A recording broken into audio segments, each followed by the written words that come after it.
Hello and welcome back to my comp prep vlog. I know it has been a very long time since my last episode of these. I think it's about 7 weeks ago or something now. First, a little bit of an update about what we've been doing since the show got postponed. It was initially the 3rd of October and now it is the 28th of November. So currently about 5 weeks out, which is super crazy to think about.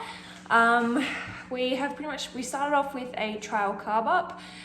We did a little bit of a carb up to see, which I covered in my last vlog actually, now that I think about it.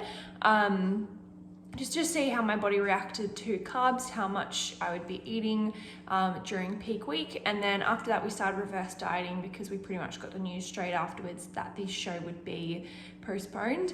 So we started reverse dieting, my calories back up so I could go into a bit more of a building phase again. Not as much, it was more kind of like a maintenance level, and just try and build as much as I can and feel out more before the next show, because that is one of my weaknesses, of not having a whole lot of muscle mass, especially in my lower body. So still been doing the home workouts as gyms are still closed here, although we did just hit the 70% double vax rate, so only a couple weeks away I think until gyms reopen, which is really exciting to just finish off this prep with some weeks in the gym, because most of it has been during lockdown and at home.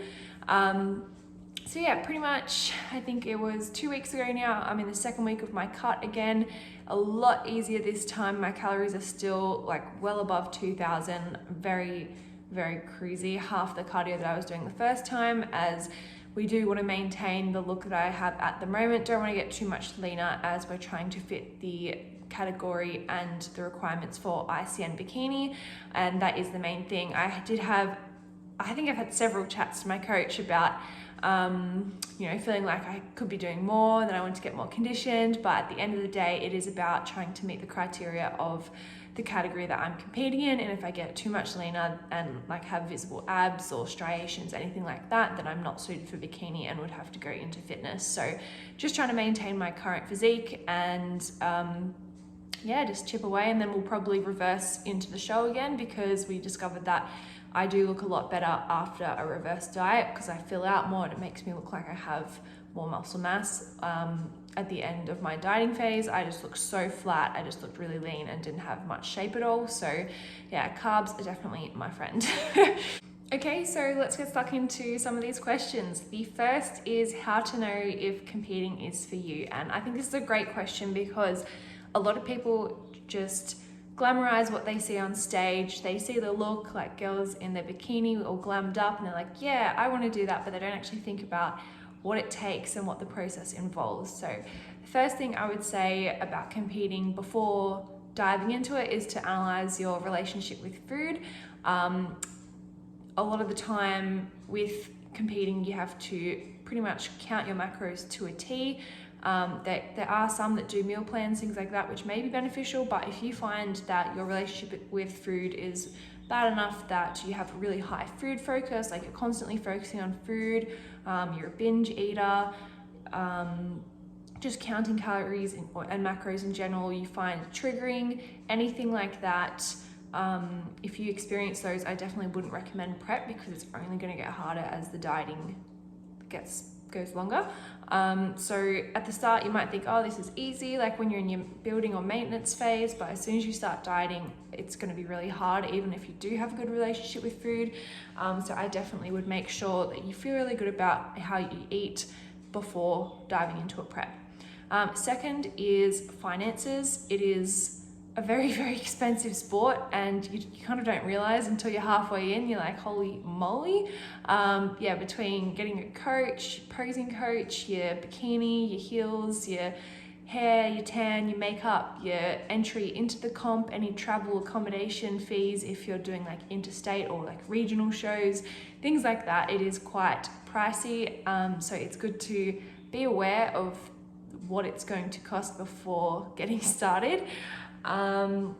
Next thing is your current training. Like, are you currently committed to a training program, or like have you been training for a while? Like if you're first into the gym, haven't really started training before, and you just think going straight into a comp, although it is definitely achievable, I would recommend getting into a routine first, because If you're looking at a comp as a way like, oh, a comp will be a great way for me to get into a good training routine, it probably isn't the case. Like, a comp prep is just that next level when it comes to training, and you have to be really committed and dedicated to your goals and have a good routine and passion for the sport already. You're not just going to magically go from training maybe once or twice a week or not training at all to having to train 5-6 times a week, maybe, you know, having to do extra cardio sessions on top of your resistance training, heavy dieting, getting your steps in. Like, there's a lot involved. So you want to make sure you can actually commit to just a general training program first before jumping into a prep where everything matters every single day. Also, knowing your why. A lot of people just, as I said before, they want to compete just for the look of it, or like they don't have really a good reason to compete. Like, if your reason to compete is because you don't like the way you look right now and you want to look like a competitor, that definitely is not a good reason to compete. You'll probably find that you'll just get even more body dysmorphia as you go through a prep. You really want to make sure that prepping is, you know, either it's like a passion or it's a next level of challenging yourself because you've already been training for a while, or it could be for the experience or because it means a lot to you. Like, I know, for example, like the angel categories in ICN, the profits go towards cancer, like breast cancer awareness, things like that. So it could be like meaningful for you. But if your why is because you just want to look like a competitor, then I wouldn't recommend it, because feeling like a competitor is a whole different story. Next question, nice and simple, is my current training split. It's stayed pretty consistent throughout the prep. However, at the moment I'm doing 3 lower body, 2 upper body, and 1 full body. Saying that, one of my upper body sessions, I also start with hack squats, or a leg-based exercise. So I'm pretty much hitting legs 5 times a week and upper body 3 times a week. And then I have 1 HIIT session of only 12 minutes long, and then I have 2 steady state cardio sessions of 30 minutes, which I generally do on the spin bike. So pretty cruisy compared to what I was last dieting phase. And also my steps are back to 11,000. They were 9,000 previously, but we've put them back up to 11,000 during this cutting. Question 3 is how to choose a comp coach and a federation. So this, I think, is definitely really, really important. My biggest advice is don't be scared to ask questions. I remember before getting started with Beck, I think I messaged maybe 5 or 6 comp coaches that I came across. I pretty much was just searching in Instagram, like comp coach, ICN coach, trying to see who would come up. And I went through their clients, like people who they have prepped before, to see, you know, have they had success before? Even talking to some of the clients to see their experience. I think asking a lot of questions is important, because there are a lot of coaches out there that are a bit of a red flag. They use extreme methods, which, you know, it is a comp prep, so to a degree you may have to, but some are very unnecessary and they don't prioritize your health. That's why I ended up choosing Beck, as she really does have a health first approach, and she does have so much experience and passion for the sport, and I felt like I connected and resonated with her the best. So that's pretty much how I chose Beck. And as for federation, I think just looking into all of them and what is involved to see which one you're drawn to the most. I know personally, ICN I chose because it felt like the best level for me. It's kind of like an entry level sort of federation. It's natural, which I really wanted to compete in a natural federation. And it wasn't too intimidating. I kind of found IFBB and WBFF in particular super intimidating. I know WBFF is a lot more about, like, it's like a fashion show as well, so it's all about like glamour, being a little bit more like sexy, that sort of thing, which I just didn't feel was me. So ICN was just the best fit for me. So my advice for choosing a federation is just kind of look at what's involved, look at the criteria, what they look for, maybe even like go on YouTube, watch a few shows to see what they're like and see which one you're drawn to, and based on your physique, maybe which one you suit the best. So if you're a beginner, don't have a lot of muscle mass yet, maybe ICN. If you have a lot more development, then maybe going to like IFBB. If you prefer that the fashion aspect, then going WBFF.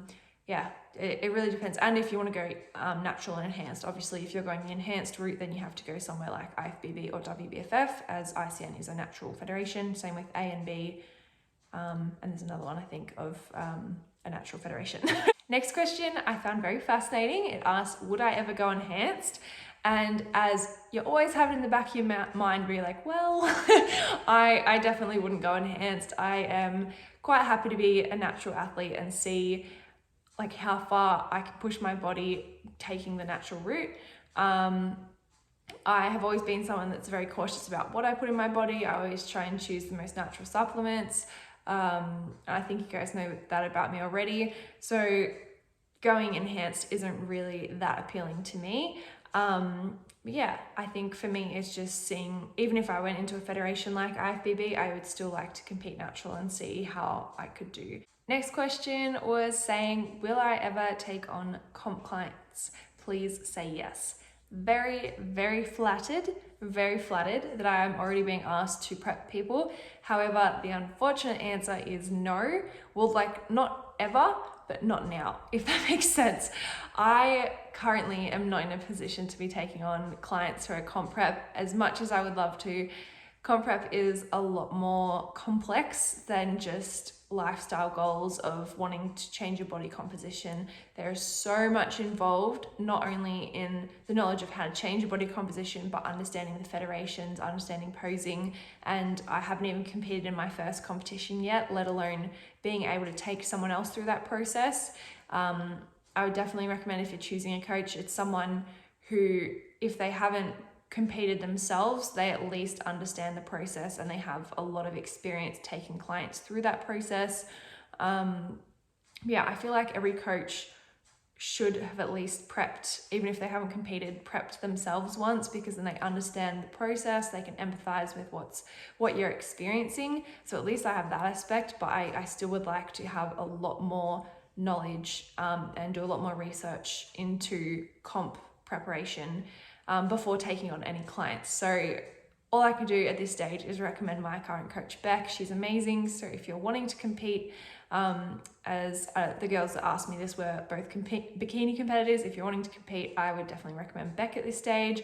And maybe a couple years down the track, once I'm feeling more confident in the comp scene, then I will definitely be taking on comp clients. Okay, so this question I found really fascinating because it said, how do you not compare yourself to other competitors? I'm really struggling with this. Do you have any tips? I absolutely compare myself to other competitors, completely open and honest about that. As much as I know that you're not supposed to, and it's really not beneficial to, there's definitely been times where I have. And like most of the time, 9 times out of 10, I'm in my own lane, I'm focusing on myself. I see someone else and I see it as motivation to work harder, push myself harder than they're pushing themselves, rather than why can't I look like that, or she has better quads than me, she has this better than me. But at the end of the day, focusing on something that you can't control is just going to make the process so much harder. All you can do is focus on yourself and bringing your best package. And at the end of the day, you also don't know what the judges are going to be looking for on the day. So you might think that this person who's way more conditioned than you or has better quads than you is going to place higher, but they may not necessarily place higher because the judges might not be looking for that. So all you can do is worry about yourself. I've had this conversation with Beck at least maybe 4 or 5 times throughout my prep, of having little moments where I'm like, well, could we do this more? Like wanting to push a little bit harder, and just having her to kind of slap me into reality and say, no, like this is what we're doing because this is what they're looking for. You're looking amazing. You can't look at what the other girls are looking like. So I think at the end of the day, you just have to remind yourself that it's normal to look at other girls and kind of be intimidated by that, but then taking a step back and saying, okay, that's what she looks like, great, this is what I'm going to do though. Like you can't be focusing on what other people are doing, because at the end of the day, you don't really know if that's what they're going to be looking for, and it's not something that you can control. Next up is an easy question. Am I on meal plan or macros? I am on macros, and I absolutely love this approach. I know a lot of competitors do meal plans, especially from closer to their comp. If they might start on macros and then transfer over to a generic meal plan not generic, but like an individualized meal plan closer to the comp. I've stuck to macros all the way through, and I really like this approach because it allows me to make choices about my own food and be really flexible. Like there's pretty much no foods that are off limits. Coming to closer to the comp, I have reduced some items, like things like artificial sweeteners, which I don't really have a lot of anyway, but I'm just trying to consume foods that I know sit well with me, that digest well. But other than that, I get to choose the foods that I eat, and I really like having this flexibility, because it means after comp, I'm not going, oh, I'm craving chocolate, I'm gonna go smash a whole block of chocolate because I haven't eaten that for the whole year. Like I've been having chocolate in my oats every single morning without a doubt. I cannot have a day without my dark chocolate in my oats, and I love it. So macros work for me, but I know some people just prefer meal plans, as they find the counting calories and planning your own food can be a little bit tedious. So I just find what works best for you. My plans for next year.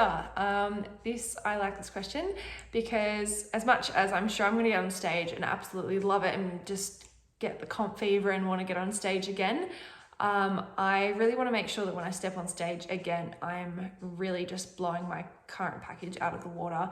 So I want to I'm thinking maybe like a 2-year improvement season. So maybe come back in 2023 and compete. At this stage, I know that I lack a lot of muscle mass, especially in my lower body. So I just really want to focus on having a good improvement season and building as much muscle as I can, because although I've been training for a lot of years before competing, I feel like I spend a lot of it exercising. They say there's that theory difference between training and exercising. Like I'm going to gym, but I haven't been doing anything structured, like structured program, not even a lot of progressive overload, just kind of going into the gym, doing whatever I wanted on the day. And I had the newbie gains and I plateaued for like 2 years. So I think I really want to take a good amount of time to follow a structured program, to eat in a calorie surplus for an extended amount of time, because as I said, like at the start of the year, I only ate in a calorie surplus for a couple of months before I had to start my dieting phase, and just really see how much growth I can make. So that's pretty much my plan for the next 2 years, and then hoping to get back on stage either in ICN fitness, maybe IFB bikini. I haven't really decided that far as to what category, but I just know that I want to grow a lot more muscle, and then kind of from then I might decide where I'll go from there. Last question of the vlog is my biggest improvement, my favorite thing of prep so far, and the hardest part of prep so far. So I'd say my biggest improvement, other than physically, would be my mindset, to be honest. Like I feel like a completely different person from when I started, just on how I approach training, how I think about myself. Like I feel so much more confident and so much happier with my goals and where I'm going now, and just my ability to do a prep and to stick something out even though it's hard, than I did at the start of the year. Because as I've said previously, I wanted to do a prep for so long and I wanted to get up on stage and compete, but I have never had the confidence to, and I feel like my confidence has just gone through the roof since doing this prep. So I feel like that's been one of my biggest improvements. Physically, if you're talking about a physical improvement, I feel like my legs have developed a lot more, like especially my hamstrings and quads. Although I still want to take them a lot further, always improving. That's what I love about this sport. Is like compared to the start of the year with a structured program, I've built a lot of strength and a lot more mass with my current programming. Hardest part of prep, I would say probably the aspect of it being, it does consume a lot of your lifestyle. It's easier being that I live in Melbourne, where I'm not as social as when I go back to Bendigo, so I'm not surrounded by a lot of pressure to go off plan. But I know that when I do visit like Bendigo, for example, you have your family saying like, oh, this is so healthy, like why don't you eat this? Or, you know, someone else saying like, oh, just have one drink, like it's totally fine. I think having that, like trying to make other people understand that like, no, this is my goal. It's not that it's going to ruin my progress altogether, but this is my plan and this is what I'm doing. So like trying to get other people around you to understand the process and be supportive of the process. is probably one of the harder things, alongside comparing yourself to other people. As I said, that can be a bit of a struggle. Favorite part has probably just been the learning experience. I've learned so much from this prep, both from my coach, from the training styles that I've been doing, from other competitors. And yeah, it's just been really fascinating to just take my training to a new level. So yeah. Okay, so that wraps up today's vlog. I know it was a lot of talking. There was a lot of questions to get through. I babbled on for a little bit, which tends to happen. But I'm thinking next week's vlog, I will do a bit of a physique update, and hopefully with gyms opening in the next couple of weeks, I can start getting some more training footage in again. And I would love that my eyes are finally open to show you what I've been doing and working on with my therapist, James. So stay tuned for that. If you have any questions or anything that you want me to cover in particular, let me know. But until then, I will see you next week.